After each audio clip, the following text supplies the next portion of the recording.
Radio Pameja 101,8 FM Family Station Lubuk Linggau. Assalamualaikum warahmatullahi wabarakatuh. Selamat sore Papeja People, apa kabarnya?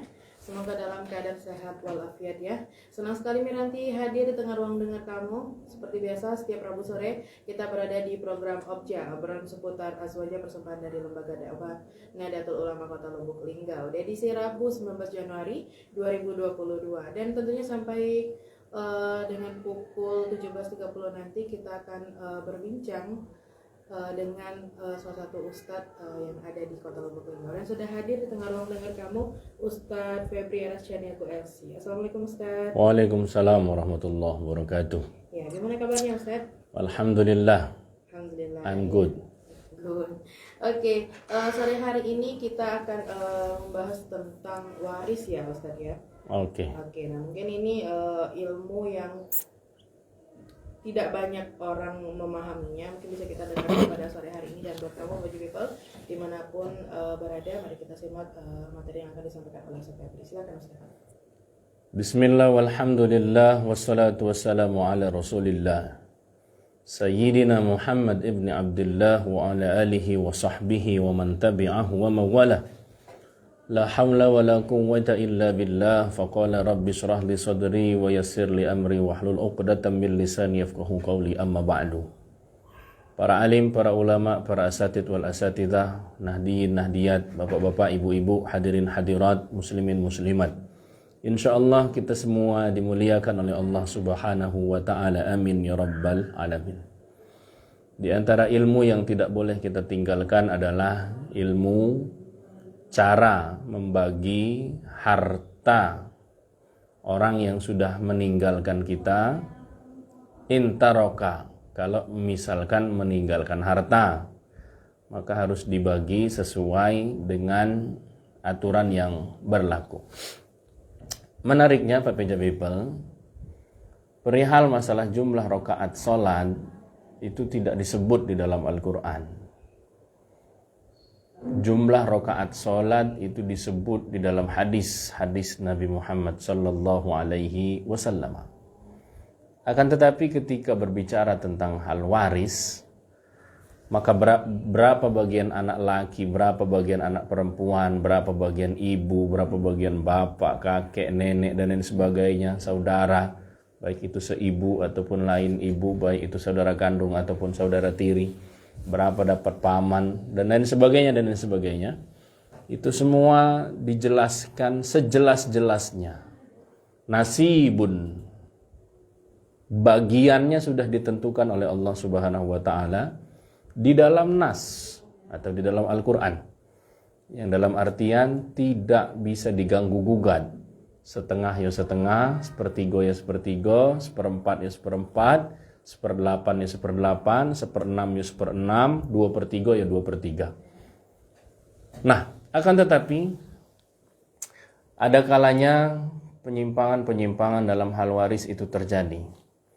Maka dalam kesempatan yang pertama ini, karena I believe, saya yakin sekali, tidak mungkin dalam kursus belajar membagi harta waris ini satu hari kemudian kelar, itu tidak mungkin.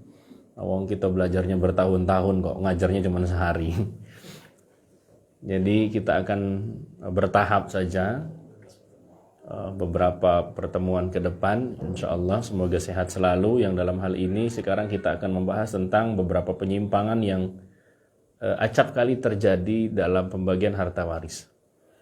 Di antaranya adalah yang pertama, yaitu menyamakan bagian anak laki-laki dengan anak perempuan. Sudah bagi rata saja, toh sama-sama anak. Padahal untuk anak laki-laki dia mendapatkan 2 kali lipat daripada anak perempuan.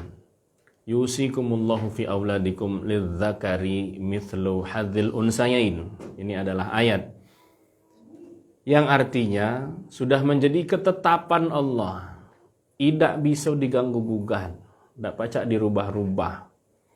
Lidzakari mithlu hadzil unsayain. Ini berarti nas, bukan ijtihad ulama. Ini nas mutlak, tidak bisa diganggu gugat. bahwa anak laki-laki mendapatkan 2 kali lipat daripada anak perempuan.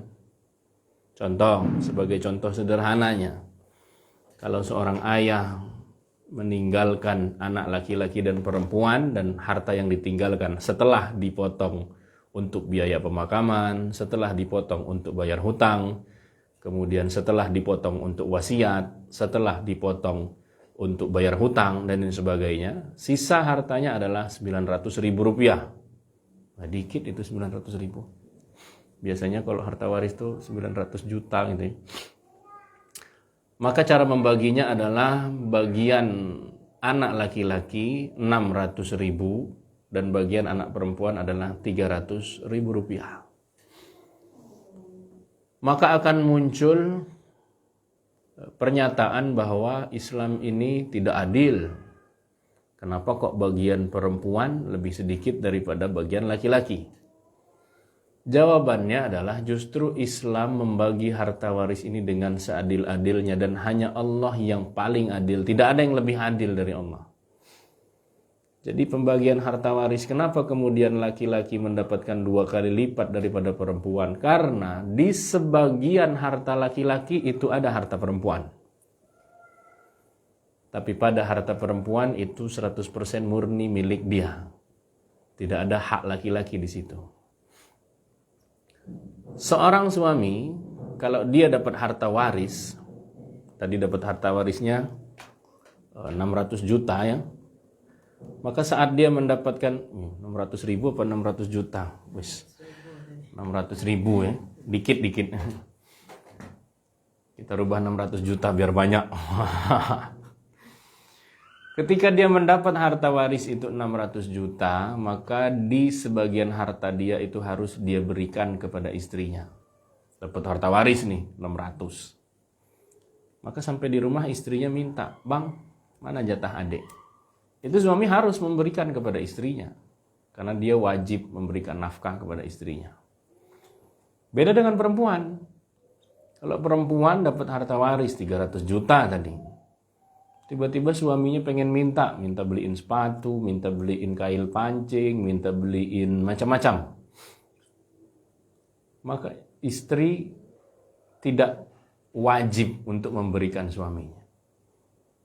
Tapi meskipun tidak wajib, saya kira istri mana yang punya duit 300 juta, masa suaminya minta beli sepatu aja nggak dikasih. Tapi tetap perempuan tidak ada kewajiban untuk menafkahi laki-laki. Sementara laki-laki, dia mempunyai kewajiban untuk memberi nafkah kepada perempuan. Nah, alasannya macam-macam. Kenapa kemudian bagian laki-laki ini disamakan dengan bagian perempuan? Yang pertama, memang karena ketidaktahuan. Kalau karena faktor ketidaktahuan, maka hendaknya dia mengkaji kembali, belajar kembali ayat-ayat tentang waris, kitab-kitab fikih yang membahas tentang warisan, itu harus dia ulang-ulang lagi. Atau kalau dia belum pernah tahu, dia harus mengkaji itu tentang bagaimana cara membagi harta waris yang benar. Itu kalau faktornya karena ketidaktahuan. Yang bermasalah adalah dia sudah tahu kalau bagian perempuan itu setengah dari bagian laki-laki. Tapi karena serakah tadi, karena dia merasa mungkin dia lebih berjasa, atau mungkin dia merasa kakaknya, sementara yang laki-laki tadi adiknya, maka dia tidak rela untuk tata cara pembagian yang sudah ditentukan oleh Allah Subhanahu wa ta'ala. Itu penyimpangan yang pertama. Kemudian selanjutnya ada juga kesalahan yang biasanya terjadi dalam pembagian harta waris adalah kita masih belum bisa membedakan mana yang disebut wasiat, mana yang disebut hibah, mana yang disebut waris. Apa bedanya wasiat, apa bedanya hibah, apa bedanya waris. Jadi masih keliru, jadi tidak tahu mana hibah, mana wasiat, mana waris. Yang pertama hibah. Hibah itu adalah berpindahnya kepemilikan barang. dari pemilik lama kepada pemilik baru. Dan hibah itu diberikan semasa hidup. Kepada siapa? Kepada siapapun. Karena kalau waris nanti tidak bisa diberikan kepada siapapun. Hanya orang-orang yang ditentukan oleh Allah yang mendapatkan harta waris tersebut disebut dengan ahli waris. Sementara hibah, ya kita berhak memberikan harta kita kepada siapapun yang kita inginkan, tidak mesti kepada ahli waris kita. Mau kita berikan kepada mungkin adik angkat atau kakak angkat atau anak angkat dan lain sebagainya atau sahabat dekat, itu hibah, terserah. Dan dalam hibah tidak ada presentase atau tidak ada bagian-bagian yang tertentu, harus sekian, enggak. Andai pun kita ingin menghibah seluruh harta kita kepada seseorang, ya itu sah-sah saja. Cuma masalahnya, hibah itu terjadi ketika masih hidup. Kalau masih hidup, disebut dengan hibah. Mungkin ini bisa menjadi solusi agar nanti tidak terjadi perkelahian antara ahli waris. Tapi sebenarnya solusi ini masih mempunyai kekurangan juga. Daripada nanti setelah saya mati, anak-anak saya kemudian bertengkar kelahi masalah tanah waris, masalah harta waris, lebih baik semasa hidup saja saya berikan kepada anak-anak. Maka kalau diberikan semasa hidup, itu disebut dengan hibah. Di mana masalahnya? Masalahnya kalau diberikan semasa hidup yang bersifat hibah itu harus pindah kepemilikan. Misal seorang ayah menghibahkan mobilnya kepada anak pertamanya, maka saat itu mobil yang sudah dihibahkan tadi harus berpindah tangan. Berarti kalau sudah berpindah tangan, itu sudah bukan milik ayah lagi. Saat itu mobilnya sudah menjadi milik anak. Alih-alih ingin menjadi solusi agar tidak terjadi kelahi antara ahli waris, yang terjadi masalah selanjutnya. Si ayah punya berbagai macam aset, baik dari toko, sawah, kendaraan, dan lain sebagainya. Maksud hati si ayah tadi biar tidak kelahi antara ahli waris, waktu masih hidup itulah dibagikan. Ini toko buat si A, kemudian sawah buat si B, mobil buat si C. Harus segera berpindah tangan. Jadi kalau sudah dihibahkan berarti sawah itu bukan punya si ayah lagi, tokonya bukan punya si ayah, mobilnya bukan punya si ayah. Mending kalau hari ini hibah, sehari dua hari kemudian meninggal. Yang jadi permasalahan ketika semuanya sudah dihibahkan, semua hartanya sudah dihibahkan, rumahnya sudah dihibah, tokonya dihibah, asetnya dihibah, tiba-tiba sehat panjang umur. Maka si ayah tadi tidak bisa ngambil apa yang dihibahkan tadi. Itu sudah menjadi milik anaknya, sudah menjadi milik orang yang dihibahkan tersebut. Itu kalau hibah, itu kita pahami dulu tentang hibah. Bagaimana dengan wasiat? Nah, ini juga banyak sekali terjadi kekeliruan masalah wasiat. Wasiat, qala alaihi salatu wassalam, la wasiyata liwarisin. Tidak boleh memberikan wasiat kepada ahli waris. Kenapa demikian? Karena ahli waris sudah mendapatkan ketentuan yang sudah ditetapkan oleh Allah Subhanahu wa taala. Ahli waris bagiannya sudah Allah yang ngatur. Jangan kita nak miluk-miluk ikut campur di situ. Sudah ridho tetap atas apa yang ditetapkan oleh Allah Subhanahu wa taala di dalam ayat-ayatnya. Memang ada bunyi ayat Al-Qur'an, kutiba alaikum idza hadara ahadakumul maut in taraka khairan alwasiyatu lil walidain. Bahwa ketika engkau mengalami proses masa-masa sekarat atau hendak menuju kepada kematian, maka hendaklah berwasiat. Ayat ini memang masih ada sampai sekarang, tapi secara hukum ayat ini tidak lagi dipakai. Dia secara teks masih ada, tapi secara hukum tidak terpakai. Hukum yang terpakai adalah apabila ingin berwasiat, maka wasiat boleh diberikan kepada selain ahli waris. Jadi kalau hibah tadi diberikan semasa hidup, diberikan kepada siapa saja, dan tidak ada batasannya. Itu kalau hibah. Kalau wasiat diberikan setelah mati, jadi kalau wasiat, si ayah berwasiat, ini mobil nanti punya si Anu. Maka mobil itu baru pindah kepemilikannya setelah si ayah mati. Maka kalau dapat wasiat harta, itu biasanya banyak yang doain, ngapo dak mati-mati, biar pindah itu kan. Mobilnya, tanahnya, kok dak mati-mati bapak nih. Wasiat baru pindah kepemilikan setelah yang punya barang tadi meninggal dunia. Wasiat itu tidak boleh kepada ahli waris. Yang pertama, pindah kepemilikannya setelah meninggal. Yang kedua, tidak boleh diberikan kepada ahli waris. Yang ketiga, wasiat ada kadarnya. Ats-tsulus fas-tsulusu kasir. Kata Nabi, kalau ingin berwasiat dan wasiatnya ini kepada selain ahli waris, maka tidak boleh lebih dari sepertiga harta. Karena kalau mewasiatkan hartanya kepada seseorang sahaja, maka ahli waris nanti tidak mendapatkan apa-apa, dan tentunya ini adalah bentuk daripada kezoliman. Wasiat ini bisa dipakai ketika ada seseorang yang mengadopsi anak, katakan. Anak-anak adopsi, anak angkat, itu dia tidak mendapatkan jatah, tidak mendapatkan bagian warisan ayah angkatnya. Alangkah kasihan dia ketika dia sudah hidup bersama, kemudian susah senang bersama, kok tiba-tiba ayah angkatnya mati, dia tidak dapat apa-apa. Maka alternatif wasiat ini bisa dipakai. Tapi wasiat tidak boleh sepertiga dari hartanya. Maka dia tulis surat wasiat, tidak melebihi dari sepertiga hartanya, ditujukan kepada seseorang yang namanya ditulis tersebut, dan barang itu baru pindah ketika sudah meninggal. Itu kalau wasiat.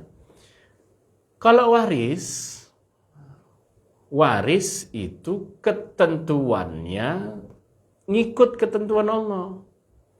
Jadi nggak bisa sebelum meninggal tulis surat wasiat, nanti toko buat abang, sawah buat adik, kemudian kendaraan buat kakak, segala macam. Tapi nanti dibagi setelah mati. Nggak bisa, nggak berlaku itu. Kenapa nggak berlaku? Pertama, karena wasiat itu kepada ahli waris sendiri. Sementara ahli waris dia mempunyai bagian yang sudah ditentukan. Jadi tidak berlaku. Jadi bagaimana dengan surat wasiat itu? Ya sudah batal, nggak bisa.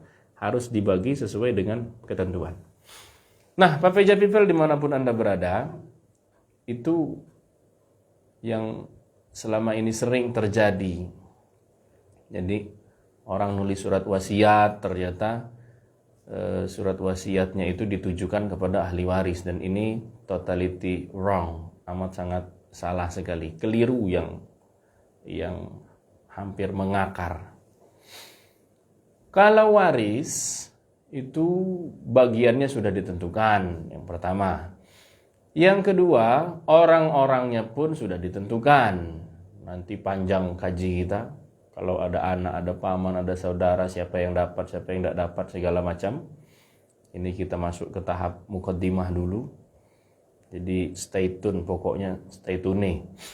Dan setiap hari Rabu kita di Papeja.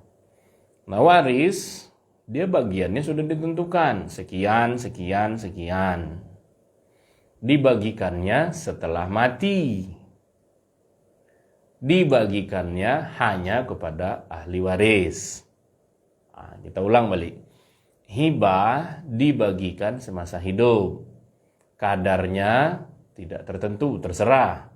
Dibagikannya kepada siapapun, itu namanya hibah. Wasiat tidak boleh lebih dari sepertiga. Dibagikan kepada selain ahli waris. Berpindah kepemilikan setelah mati. Wasiat. Kalau waris dibagikan setelah mati. presentasenya sesuai dengan ketentuan Allah. Yang mendapatkannya hanya ahli waris saja. Nah, jadi itu mesti dipahami perbedaan antara hibah, kemudian waris, kemudian wasiat.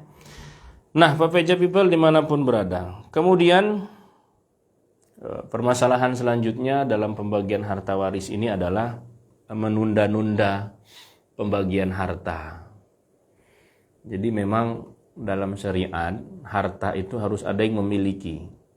Kalau yang memiliki harta itu sudah mati, maka harus segera berpindah kepemilikan. Tidak bisa dibiarkan gantung. Itulah yang kemudian sampai sekarang ada tanah sengketa, mau dijual nggak bisa karena masih berebut antara adik-beradik, dan itu banyak sekali. Kemudian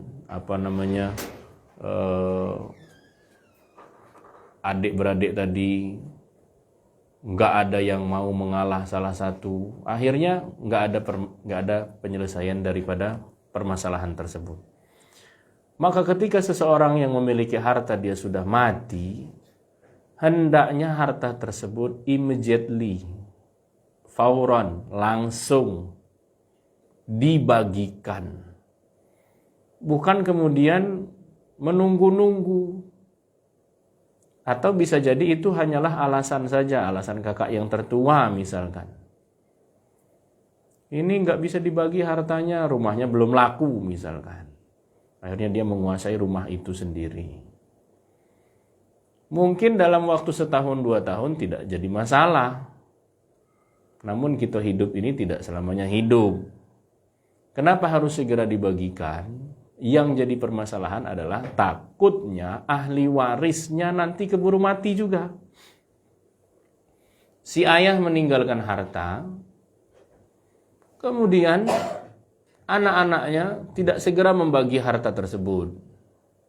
Berbagai macam, karena mungkin yang perempuan tidak setuju dapat setengah, atau segala macam. Lalu akhirnya ditunda, terus sampai akhirnya ahli waris pada tua semua, ahli waris pun akhirnya meninggal. Ahli waris meninggal turun lagi ke cucung-cucungnya. Ujungnya semua mengklaim itu rumah saya, itu rumah saya, itu rumah saya. Ujungnya apa? Rumah itu pun mau dijual. Ada yang tak rela. Karena apa? Karena menunda pembagian harta waris. Sebenarnya, misal salah satu meninggal, suami meninggal atau istri meninggal, itu ndak tiba-tiba harus nunggu dua-duanya mati dulu baru kemudian harta itu dibagikan. Ini kan kekeliruan yang sangat mengakar sekali. Suami mati, ya sudah, mana harta suami tadi? Bagi. Istri mempunyai jatah. Bisa dapat 1/4, bisa dapat 1/8. 1/4 kalau dia punya 1/4 kalau dia tidak punya anak. 1/8 kalau dia punya anak. Itu ada bagiannya. Nah, yang biasanya terjadi apa? Sudah. Itu harta semuanya dipegang sama pasangannya sendiri. Kalau suaminya mati, semua hartanya dimiliki, dikuasai oleh si istri. Padahal harta suami yang sudah mati tadi mesti dibagi-bagi. Anak harus dapat. Oh, tapi ini mau dipegang. Ya sudah, kalau mau dipegang berarti satu saat harus diberikan berarti. Misal si ibu ingin memegang bagian anaknya karena anaknya yang masih kecil tadi umur 2-3 tahun, tidak mungkin kan dia dikasih duit 50 juta kan, lagi puluh. Anak bayi kasih umur 50 juta, kasih uang 50 juta. Karena segitu bagian dia misalkan. Oke, ini duit mau disimpan sama ibu. Ya sudah, berarti itu hak anaknya, ibu nyimpan saja. Jangan dikuasai semua. Dibagikan nunggu semuanya mati dulu. Atau dibagikan nunggu rumahnya laku dulu misalkan. Karena memang ketika sudah benang itu sudah kusut, barulah kemudian nyari ustadz untuk menyelesaikan problemnya. Sebenarnya sedari awal itu dalam rumah tangga itu harus jelas. Nggak ada istilah itu punya kami berdua laki bini, enggak. Meskipun sudah menikah, suami memiliki harta, istri memiliki harta. Maka nggak ada istilah itu semua duit suami harus dikuasai istri, itu dari mana istilah itu? Sebagian di harta suami itu ada milik istri, betul. Tapi semuanya nak dikuasai, gajian 3 juta. Habis gajian itu langsung diambil sama bini. Berapa disisa buat suami? 1.000-2.000 aja lagi. Bahkan maaf, untuk beli jajan yang 10.000 saja dia harus minta kepada istrinya dulu. Bukan seperti itu masalah harta dalam urusan rumah tangga itu. Berapa gaji suami? 3 juta. Berapa dia kasih nafkah untuk istri? Perjanjian dulu dari awal. Oh, ini kita bagi setengah-setengah. 1,5 juta untuk nafkah kau, 1,5 juta untuk nafkah aku. Untuk aku pribadi. Atau dia pengen 60-40.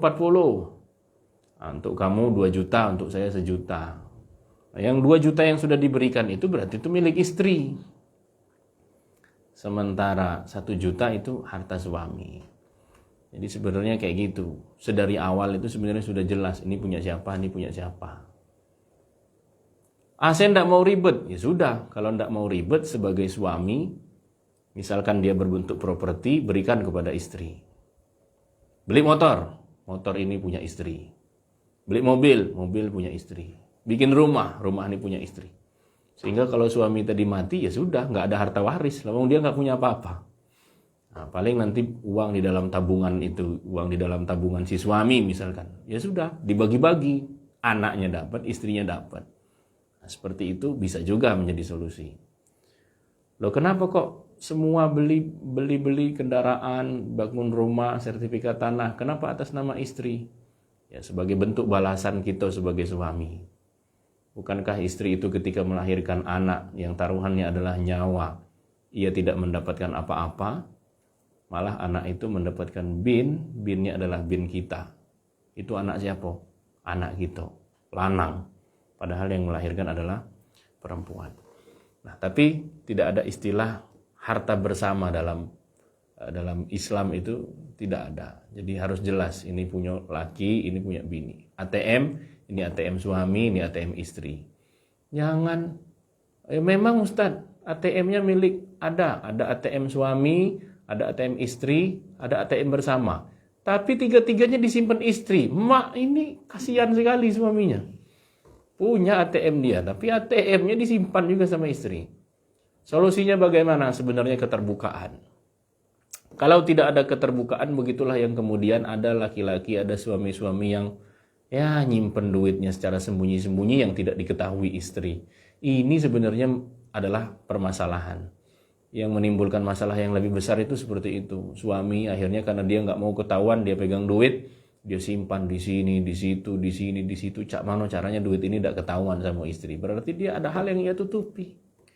Ya sudah, terang-terangan saja. Nih duit di ATM saya sekian. Oh, istri tahu berapa duitnya.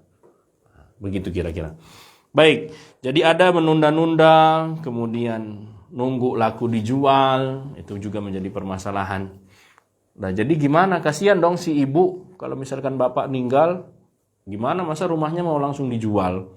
Ibu nanti mau tinggal di mana? Apa nggak ada toleransi atau bagaimana dalam syariat? Nggak mesti dijual, tapi saham kepemilikan. Misal berapa harga rumah itu perkiraan? Katakanlah 100%, 100 juta. Berapa bagian anak laki-laki, berapa bagian anak perempuan? Berapa anaknya, jumlahnya anaknya berapa? Oh, jumlah anaknya 4. Oh, berarti nanti ada persenan-persenannya, ada saham-sahamnya. Oh, rumah ini milik kakak sekian persen, milik adik sekian persen, milik abang sekian persen, dan lain sebagainya. Sehingga apa? Sehingga tidak ada yang namanya penguasaan harta. Tidak ada yang namanya penguasaan harta. Dan ketika misalkan si ibu sudah berangkat, maka baru kemudian itu bisa dijual dan dibagikan. Nah, Papeja People dimanapun Anda berada, itu beberapa permasalahan tentang pembagian harta waris. Kemudian banyak ini permasalahan.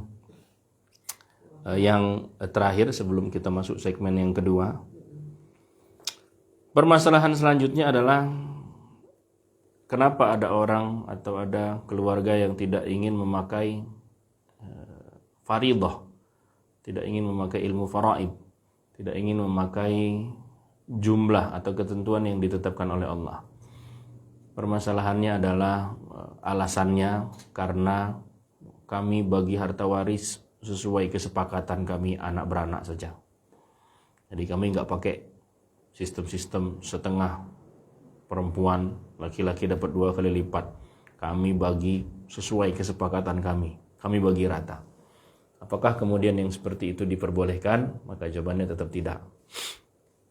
Meskipun semua orang di pucuk bumi ini sepakat bahwa mencuri itu halal, maka mencuri akan tetap haram. Meskipun semua orang sepakat bahwa berzina itu halal, maka zina tetap haram. Ini nggak ada yang protes kok, ahli warisnya ridho-ridho saja, suka sama suka. Masa ndak boleh? Kan sudah suka sama suka, ridho sama ridho, senang sama senang. Tetap ndak boleh. Lawang berzina itu senang sama senang kok. Apa kemudian ketika terjadi perzinaan senang sama senang itu kemudian menjadi halal? Kan tidak, tetap haram. Ya namanya zina. Kalau zina senang sama senang. Kalau salah satu pihak tidak senang itu bukan perzinaan namanya, tapi pemerkosaan. Kalau perzinaan ya sama-sama senang. Apakah kemudian hukumnya menjadi halal? Tidak, dia tetap haram. Begitu juga dengan pembagian harta waris. Meskipun sama-sama ridho, sama-sama ikhlas, tapi kalau tidak dibagikan sesuai dengan ketetapan dan ketentuan, maka dia akan tetap menjadi haram. Solusinya bagaimana? Karena kasihan misalkan. Kasihan. Itu adik yang perempuan itu lakinya minggat. Udah gitu dia itulah yang belum ada rumah. Kita ini kan ada rumah galau. Dia tuh yang paling miskin di antara kita. Cak mana kalau dia dapat bagian sedikit, kasihan. Solusinya bagaimana? Bagikanlah dulu harta tersebut sesuai dengan ketetapan dan ketentuan Allah. Yang laki-laki 2 kali lipat, yang perempuan setengah dari laki-laki. Bagi dulu. Selesai akad itu, duit itu sudah di tangan, sudah pindah ke pemilikan, setelah itu terserah. Mau mengadakan akad yang baru terserah. Misal 300.000, laki 200, perempuan 100. Sudah dibagi sesuai dengan syariat, baru kemudian setelah dipegang itu uang atau barang, kalau dia berbentuk barang, setelah itu misalkan yang laki-laki merasa iba, adik aku nih, masa dia cuma dapat 100, sementara dia kehidupannya sulit, ya sudahlah, saya berikan saja jatah yang punya saya ini, saya kasih ke dia, terserah dia mau ngasih berapa. Mau dia kasih 50 sehingga jumlahnya sama 150, atau mau dia kasih 100, atau mau dia kasih semua. Karena harta itu sudah menjadi milik dia dan ingin dia berikan kepada adiknya, ya sah-sah saja. Nah, seperti itu sementara mungkin bisa untuk dijadikan solusi bagi yang menganggap bahwa ini tidak fair kalau seandainya perempuan lebih banyak lebih sedikit daripada laki-laki. Jadi bagaimana? Dibagi dulu sesuai dengan ketentuan. Kalau sudah berpindah tangan terserah, nak ngasih 10, nak ngasih 20, itu hak masing-masing. Saya kira sampai situ untuk segmen yang pertama ini. Agak panjang kita bahas masalah waris ini. Kita kembalikan kepada Mbak.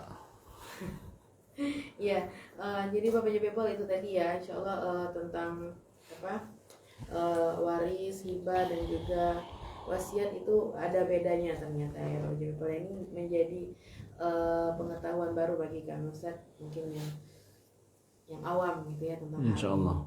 Nah, Bapak People juga buat kamu yang mau sharing ataupun ada sesuatu yang ingin ditanyakan, boleh bergabung bersama kita via telepon di 0733 321 737 atau melalui Facebook di FPJ Farm Lubuk Linggau 2. Oke, kita akan mendengarkan dulu iklan yang mau lewat. Setelah ini kamu jangan kemana-mana, pantengin terus Radio Papeja di 101,8 FM, Your Family Station Lubuk Linggau.